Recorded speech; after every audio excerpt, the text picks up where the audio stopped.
Bienvenidos a Relatos de Medianoche. Están a punto de cruzar el umbral hacia lo desconocido, un lugar donde el terror cobra vida y puede seguirte hasta lo más profundo de tus sueños. Si este video es de tu agrado, te invito a apoyarme con un like y a suscribirte al canal. Es totalmente gratis y me ayudas a seguir mejorando para traerles más contenido escalofriante. Sin más que decir, comencemos. Mi nombre es Evaristo y tengo 28 años.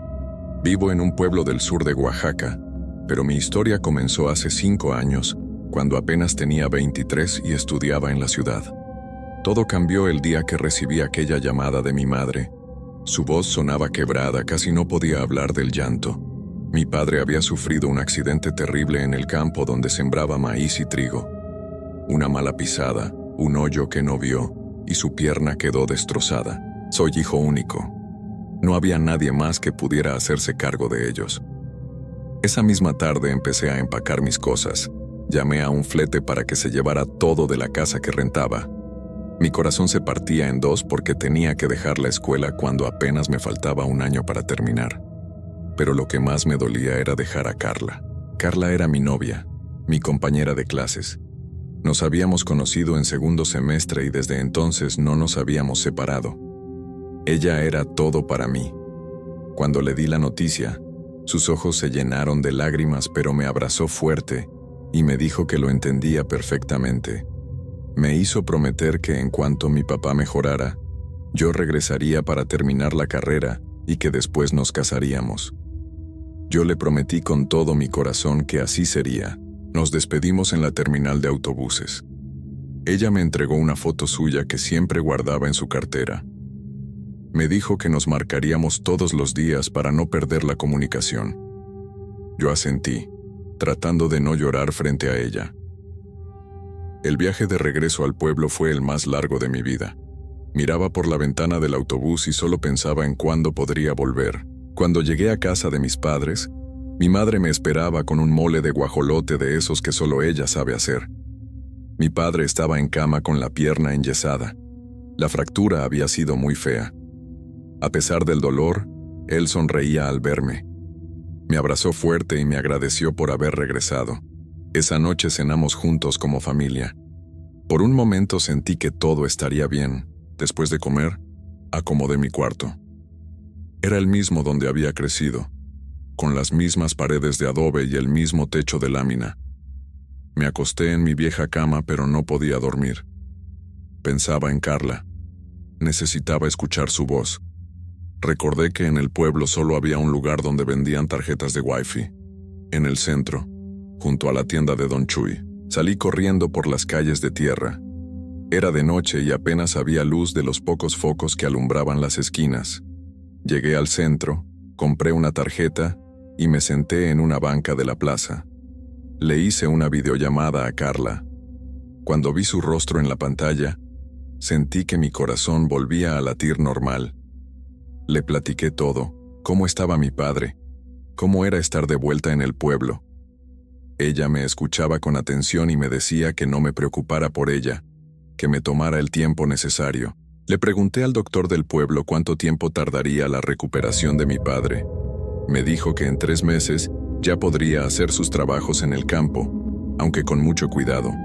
3 meses, 90 días. Yo empecé a contar cada uno de ellos. Los días pasaban lentos, como si el tiempo se hubiera detenido en ese pueblo. Una mañana me encontré con Gustavo en el mercado. Habíamos sido amigos desde la primaria y la secundaria. Él también trabajaba en el campo con su padre. Cuando le conté mi situación, se ofreció a ayudarme. Me dijo que algunos días podía venir a enseñarme de nuevo las labores del campo, porque yo había perdido la práctica después de tantos años fuera. Acepté agradecido. Tener a alguien de mi edad cerca me hacía sentir menos solo. Todas las tardes, sin falta, yo caminaba al centro del pueblo para poder hablar con Carla. Esos momentos eran lo único que me mantenía vivo. Ver su sonrisa, escuchar su voz, saber que me esperaba. Le contaba de mis días en el campo, del sol que quemaba la espalda, de lo cansado que terminaba. Ella me contaba de sus clases, de sus amigas, de la vida que continuaba en la ciudad sin mí. Los días se convirtieron en semanas y las semanas en meses. Yo marcaba en mi calendario cada día que pasaba. Gustavo venía seguido a ayudarme con el trabajo. Levantarnos antes del amanecer, ir a las tierras, regar, limpiar la maleza, cuidar que los animales no se comieran las plantas. El sol pegaba fuerte y mis manos, que se habían acostumbrado a las plumas y los libros, ahora se llenaban de callos y ampollas. Pero yo aguantaba todo pensando en que pronto volvería con Carla. Mi padre mejoraba poco a poco. Ya podía sentarse sin tanto dolor. Mi madre estaba más tranquila. Yo les platicaba de Carla en las cenas. Mi madre sonreía y decía que le gustaría conocerla. Mi padre solo asentía en silencio. A veces lo veía observarme con tristeza, como si supiera algo que yo no sabía. Faltaban solo 2 semanas para cumplirse los 3 meses cuando llevamos a mi padre a su cita con el doctor. Le hicieron una radiografía para ver cómo iba la recuperación. Yo estaba nervioso, pero emocionado. En mi cabeza ya planeaba el viaje de regreso. ¿Cuándo podría abrazar a Carla otra vez? El doctor tardó mucho en salir con los resultados. Cuando por fin apareció, su cara no traía buenas noticias. Ni la rodilla ni la pierna habían sanado bien. El doctor nos explicó con palabras difíciles que la fractura era más complicada de lo que pensaban. Mi padre necesitaba una cirugía para reconstruir la rodilla. Y después de esa cirugía, el tiempo de recuperación sería de casi 1 año más. 1 año entero. Sentí que el suelo se abría bajo mis pies. No podía ser cierto. Ya había contado cada uno de esos 90 días esperando volver. Y ahora me decían que tenía que esperar 12 meses más. Esa noche no pude hablar con Carla. No sabía cómo decirle. Me encerré en mi cuarto y lloré como no había llorado en años. Al día siguiente junté valor y le marqué. Cuando le conté, hubo un silencio largo del otro lado. Luego escuché su voz temblorosa diciéndome que todo estaría bien, que me esperaría el tiempo que fuera necesario. Pero yo sabía que no era justo para ella. No era justo que dejara su vida, sus estudios, sus sueños por mí. Le propuse que viniera a vivir conmigo al pueblo, que dejara la escuela y nos casáramos de una vez. Pero Carla me dijo que no podía hacer eso. Sus padres dependían de ella, era su única hija, y ellos habían hecho muchos sacrificios para pagarle la escuela. Además, estaba por terminar su carrera también. Tenía razón. Yo no podía pedirle eso. Pero la desesperación me estaba comiendo por dentro. Comenzó la temporada de cosecha. El trabajo se multiplicó. Teníamos que levantar todo el maíz antes de que comenzaran las lluvias. Gustavo venía todos los días a ayudarme. Una tarde, mientras descansábamos bajo la sombra de un árbol, le platiqué mi problema. Le dije que ya no aguantaba más estar lejos de Carla, que 1 año era demasiado tiempo, que sentía que la estaba perdiendo. Gustavo me escuchó en silencio. Luego se acercó y me habló en voz muy baja, casi como si alguien pudiera escucharnos ahí en medio del campo vacío. Me dijo que él conocía a alguien que podía ayudarme, alguien que podía hacer un trabajo para que Carla dejara todo y se viniera conmigo al rancho. Así yo no tendría que irme, y ella estaría a mi lado. Me quedé helado. Sabía a qué se refería. En el pueblo todos sabíamos de esas cosas, aunque nadie hablaba de ellas abiertamente. Le dije que no, que eso no estaba bien. Pero esa noche no pude dormir.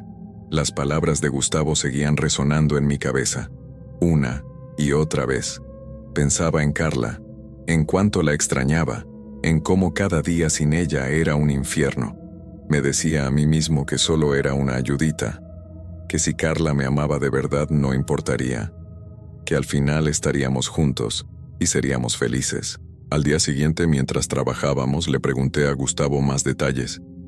Él me dijo que su padrino, un señor mayor que todos conocían como Don Beto, era curandero, que él hacía trabajos de esos, que era muy bueno y que seguro podría ayudarme. Yo seguía dudando, pero la desesperación era más fuerte. Esa misma tarde le dije a Gustavo que me llevara con Don Beto. La casa de Don Beto estaba en las orillas del pueblo. Era una casa pequeña de adobe con un jardín lleno de plantas que yo nunca había visto. Olía raro, a hierbas y humo. Don Beto era un hombre flaco, de piel arrugada y ojos muy negros que te miraban como si pudieran ver dentro de tu alma. Cuando le expliqué lo que quería, él sonrió mostrando pocos dientes. Me dijo que sí podía hacer ese trabajo. Me pidió una fotografía de Carla, pero que fuera reciente. Yo tenía muchas en mi teléfono. Saqué una donde ella estaba sonriendo, tomada apenas unas semanas atrás. Don Beto la miró fijamente por un largo rato. Luego me dio una lista de cosas que necesitaba. Un pollo negro, velas amarillas y negras, y otras cosas sencillas de conseguir. Me dijo que las hierbas él las conseguiría. Me citó para el fin de semana con todo. Salí de ahí con un nudo en el estómago. Gustavo me llevó de regreso a casa en su moto. No hablamos en todo el camino. Esa noche, cuando hablé con Carla por videollamada, sentí una culpa terrible. Ella me contaba de su día, de sus clases, de cuánto me extrañaba. Yo solo asentía sin poder mirarla a los ojos a través de la pantalla. Cuando colgamos, me quedé sentado en la banca de la plaza por horas. Los siguientes días conseguí todo lo que don Beto me había pedido. El pollo negro lo compré en el mercado. Las velas en la tienda de la esquina. Todo lo guardé escondido en mi cuarto. Llegó el fin de semana y yo seguía sin estar seguro. Sabía que lo que estaba haciendo no estaba bien, pero la idea de tener a Carla cerca, de no tener que esperar un año más, de poder abrazarla y besarla, era más fuerte que mi razón. El sábado por la tarde fui a casa de don Beto con todas las cosas. Él las recibió sin decir mucho. Me dijo que regresara en la noche, que el trabajo estaría listo. Esas horas fueron las más largas de mi vida. Caminé por el pueblo sin rumbo. Me senté en la iglesia aunque no soy muy religioso. Miraba las imágenes de los santos y me preguntaba si me perdonarían por lo que estaba haciendo. Cuando regresé a casa de don Beto ya era noche cerrada. Él me abrió la puerta y me hizo pasar. El olor a humo era más fuerte. En el centro de la habitación había un círculo hecho con las velas amarillas y negras. Vi plumas negras esparcidas por el suelo. Don Beto me entregó la fotografía de Carla. Se veía distinta, como si le hubieran echado algo encima. Me dijo que el trabajo ya estaba hecho, que solo tenía que esperar. Le pregunté cuánto tiempo. Él se rió con una risa que me puso la piel de gallina. Me dijo que no sabía si serían días o semanas, pero que de que se vendría, se vendría. Su voz sonaba burlona, como si supiera algo que yo no sabía. Pagué lo que me pidió y salí de ahí casi corriendo. En el camino a casa me temblaban las manos. Pasaron varios días y todo seguía igual.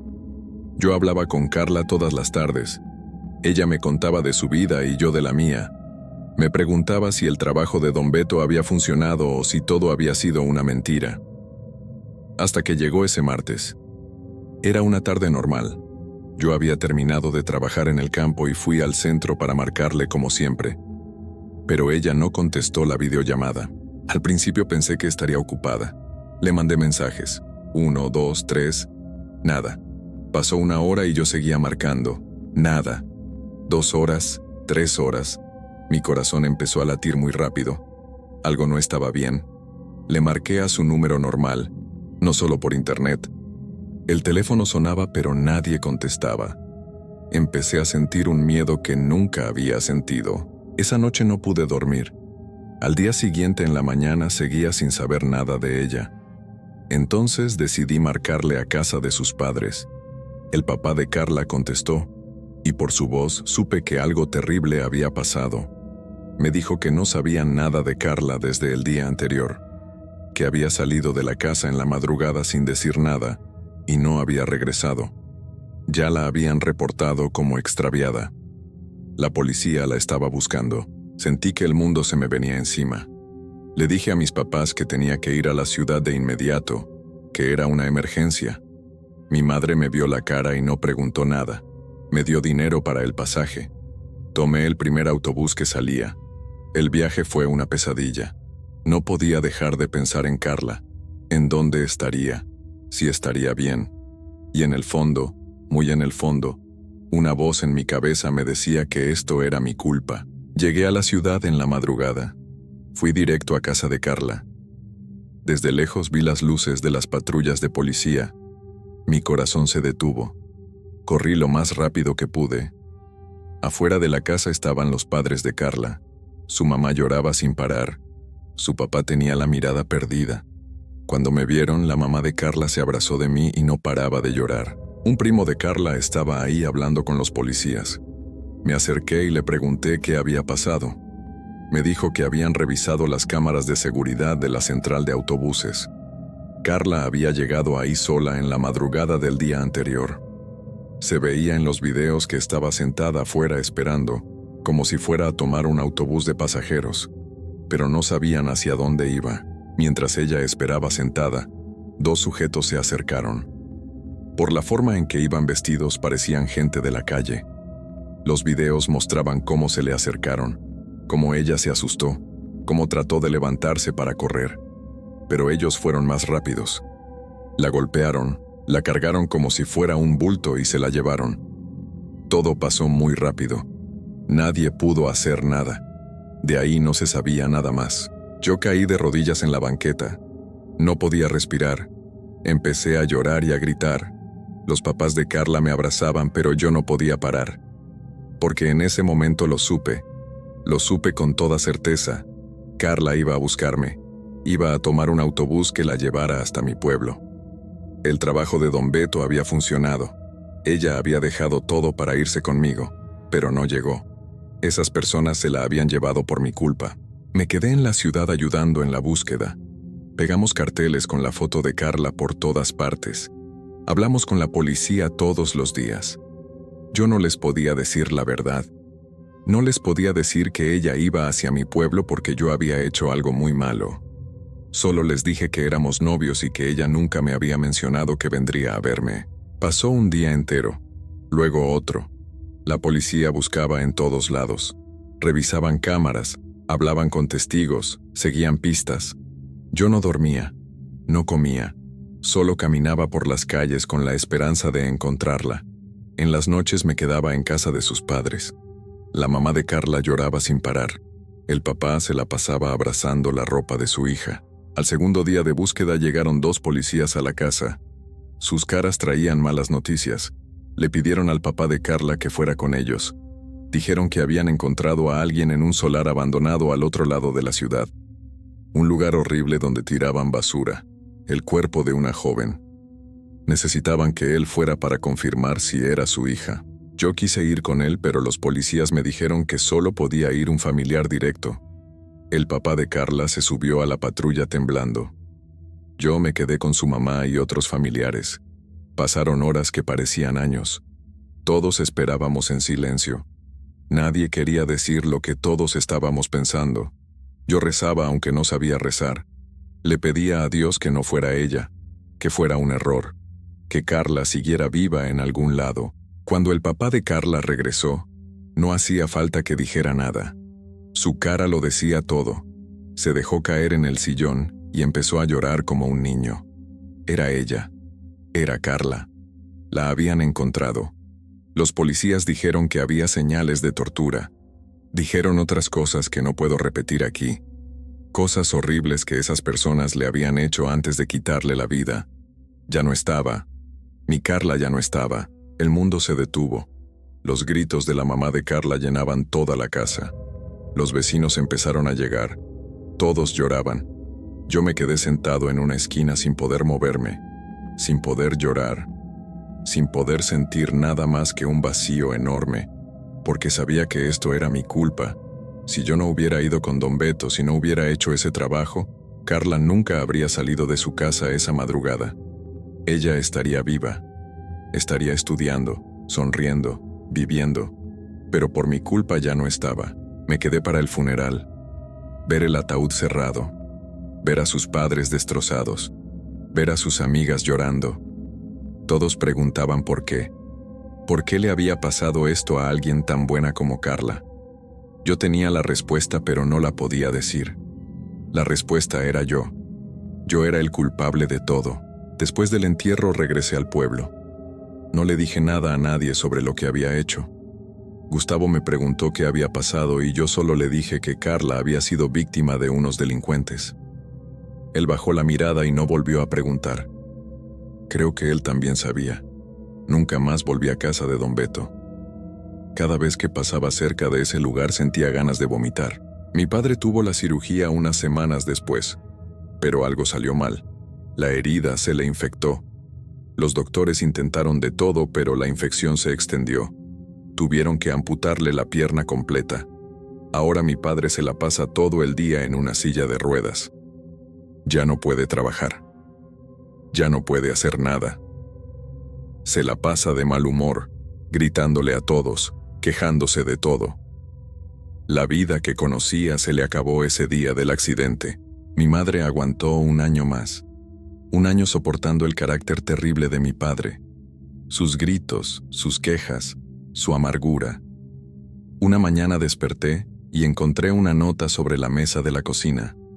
Decía que ya no podía más, que nos amaba pero que necesitaba irse, que no podía seguir viviendo así. Tomó sus pocas cosas y se fue. No sé a dónde. No volvió a llamar.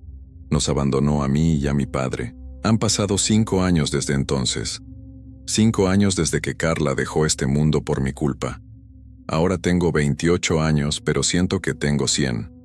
Sigo aquí en el pueblo, en esta casa, cuidando a mi padre. Todas las mañanas lo ayudo a levantarse de la cama. Lo subo a su silla de ruedas, le preparo su desayuno. Él casi no me habla. Solo me ve con resentimiento, como si yo tuviera la culpa de todo lo que le pasó. Y tal vez la tengo. Trabajo en el campo todos los días, las mismas tierras donde trabajaba con Gustavo. Él ya no viene. Se fue a trabajar a otro estado. Creo que no soportaba verme. Yo trabajo solo bajo el sol, sembrando y cosechando. El dinero apenas alcanza para la comida y las medicinas de mi padre. Vivimos día a día, sin esperanza de que nada mejore. Las tardes son lo peor. Cuando termino de trabajar y regreso a casa, ya no voy al centro del pueblo a comprar tarjetas de internet. Ya no tengo a quién llamar. Me siento en el portal de la casa y veo cómo se pone el sol. Siempre pienso en Carla, en su sonrisa, en cómo era su voz, en cómo me abrazaba, en todo lo que pudimos haber sido si yo no hubiera arruinado todo. Por las noches no puedo dormir. Cierro los ojos y veo su cara. La veo en esas cámaras de seguridad, esperando el autobús que la llevaría conmigo. La veo asustada cuando esos sujetos se le acercan. Escucho sus gritos pidiendo ayuda. Y yo no estuve ahí para protegerla. Yo fui quien la puso en ese peligro. Yo la entregué sin saberlo a esas personas horribles. Hay días en que pienso en ir a buscar a don Beto, en preguntarle si sabía lo que iba a pasar, si ese era el plan desde el principio. Pero nunca lo hago, porque la verdad es que no importa si él lo sabía o no. Yo fui quien tomó la decisión. Yo fui quien eligió hacer ese trabajo en lugar de esperar.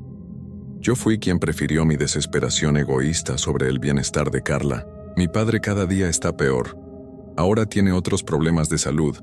Los doctores dicen que es por la diabetes, por la presión alta, por el coraje que siempre trae.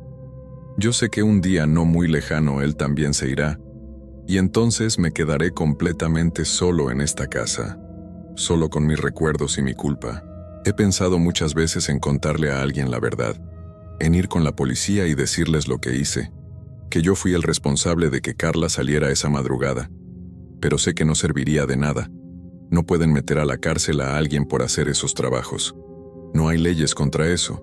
Y además los que realmente le hicieron daño a Carla siguen libres. La policía nunca los encontró. Algunas noches camino hasta el cementerio del pueblo. Me siento junto a la tumba de mi abuelo y hablo solo. Le cuento lo que hice. Le digo que no puedo vivir con esta culpa. Que cada día es un infierno. Que ya no encuentro razón para seguir aquí. Que lo único que me detiene es mi padre, que me necesita para todo. Pero el día que él ya no esté, ese día tomaré una decisión. He pensado en diferentes formas. Rápidas, lentas, dolorosas, tranquilas. Todas me parecen mejor opción que seguir viviendo con este peso en el pecho. Porque no importa cuántos años pasen, no importa cuánto trabaje o cuánto me canse el cuerpo, mi mente nunca descansa. Siempre está ahí, el recuerdo de Carla, de lo que le hice, de cómo terminó todo.